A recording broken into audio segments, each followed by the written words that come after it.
Hey everybody, Todd Michael Putnam from D&D Creative Table Designs bringing you another adventure table idea, and this is the Haunted Keep on the Borderlands. The Haunted Keep on the Borderlands. So way back in the early 80s when I first started playing D&D and D&D Basic, Module B2 was the Keep on the Borderlands.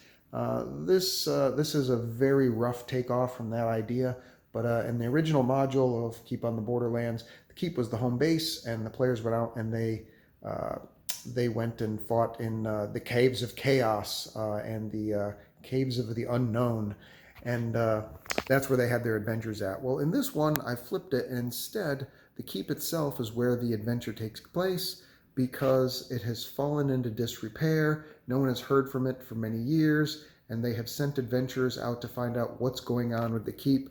The last they knew, there was some great battle that had been fought, and then no one has heard from the keep ever since.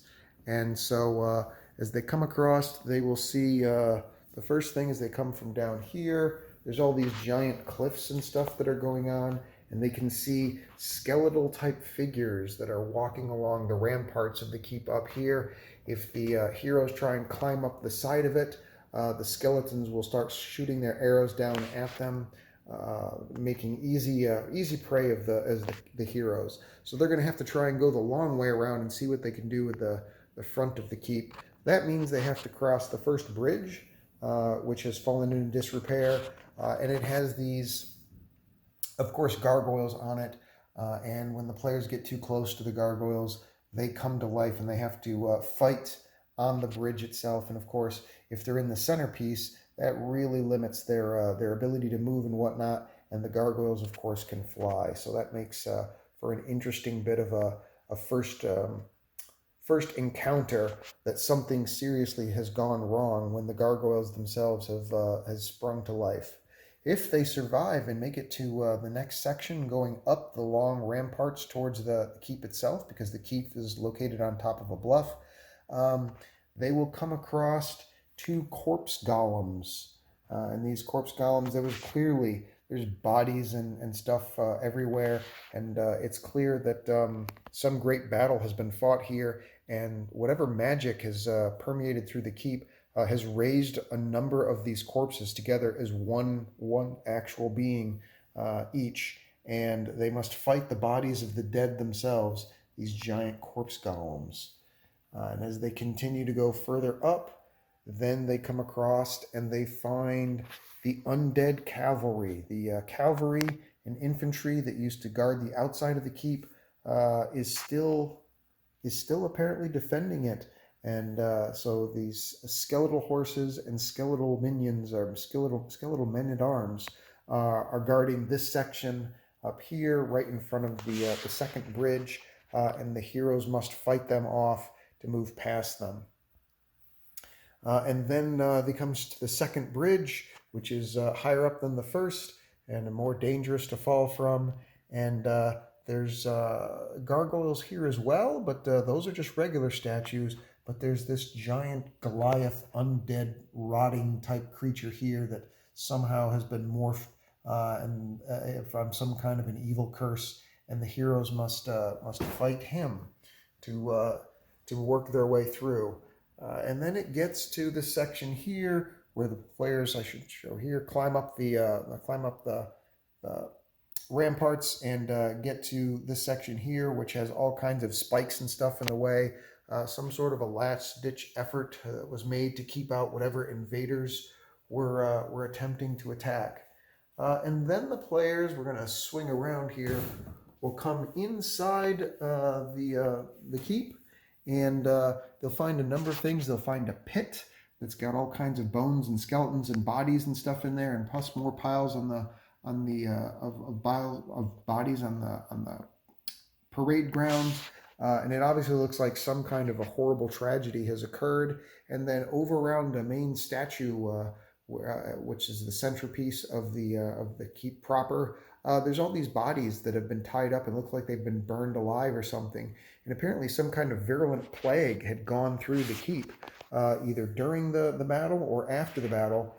And rising up from out of the pit is going to be this giant bone golem type thing that they have to fight off. That's the big center. He's sort of the big bad guy here. And then last but not least, they come to find out what has actually happened. Over here, you can see the cleric of the keep and the captain of the keep itself and his lieutenant are here. They're the last bastions. It looks like they, of course, have been cursed into being undead, and it looks like they were about to lose the battle for the keep itself, and the cleric called down a curse saying that none shall take this keep alive. And the dark gods answered them and transformed whoever was alive into undead, and anyone who was dead, it resurrected them or I should say, reanimated them as skeletons and zombies and other such things. And once they slay the captain and the lieutenant and the flaming skeletal guy, which is the priest or the cleric, the curse will be broken and the keep will be returned to normal. So that's the idea behind it. Those are the encounters. As far as what makes all of this, the river is from Dwarven Forge, as are these forest transition pieces, if you can get them. Both of the bridges are from WizKids, called the Stone Bridge. The trees, the bushes, and the rocks are all from Monster Fight Club. This right here, the roads, the particular company I got it from is out of business, but if you go on eBay or Etsy and you search for 28mm dirt road or Bolt Action, BOLTACTION, 2 words, which is a World War II thing, you can find variations of dirt roads and stuff. So that's where those come from. This right here, each one of these is from the Game of Thrones The Wall display. It's basically a toy for kids, and it comes painted like it's ice and stuff. I just had them repainted like they're stones. These things are great, by the way, because you can actually take minis and fit them on there. So if you want to have minis that are climbing or things like that going up, this thing works great for that. And to scale, it's roughly a 50-foot cliff. So that makes it a nice high piece right there. That covers most of that. Then the outside walls here, this is all Zitterdes, which is a German company, Ziterdes, Zitterdes.com. They make those castle walls and stuff. And this whole big centerpiece in here is also Zitterdes.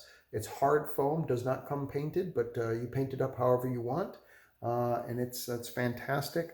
That is the majority of the pieces, with the exception of down underneath here. All of these are resting on my Todd tiles. I have a variety of them. If you go to thangs.com, THANGS.com, and just do a search for Todd tiles, TODD space TILES, it'll bring up all the different variations, and you can download them absolutely free. And if you have a 3D printer, you can print off as many as you want. And I use them basically as large, cheap elevation blocks and just had them painted up as the dirt color. So it does a fairly decent job of making 3D terrain and stuff feel like it's genuine elevation, because it's got a rough texture to it along the sides, as you can see, but the top is perfectly flat. And so what I do is I just put a few of them around the edge, and then I lay a 24 by 24 inch clear plexiglass piece on top of it, and that provides the stability for the rest of it. These mats, and this is what's allowed me to finally do this, these mats right here are 24 inch by 24 inch grassland mats, and they are from Warzone Studios.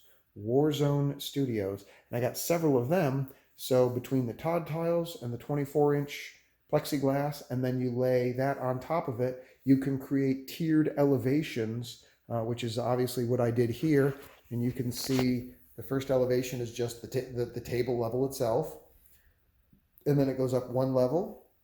And then it goes up 2 levels. And by the way, each of the Todd tiles is 2 inches high. So it makes it perfect for matching with Dwarven Forge or WizKids or Open Lock or any of your standard tile sets, which are matched to 2 inches as a height for half heights. They're perfect for that. So each of these is 2 inches high. So that makes it, 20 feet high for having 2 of those. And then another two sets of tiles high, which makes it another 20 feet, so 40 feet total, brings it up for the keep itself. And I'm going to do a swing around the back here so you can see the magic there, because it would take too many Todd tiles to do all of it. So for covering it up, I just have my 22-ounce clear plastic plexiglass, clear plastic glasses holding it up from the back side here, and that's what gives the keep its elevation way above and beyond the rest of the stuff. So that's it. Please like and subscribe if you enjoyed the video. Leave a comment letting me know what you think. And I will see you guys next adventure. Thanks for watching. Take care. Bye.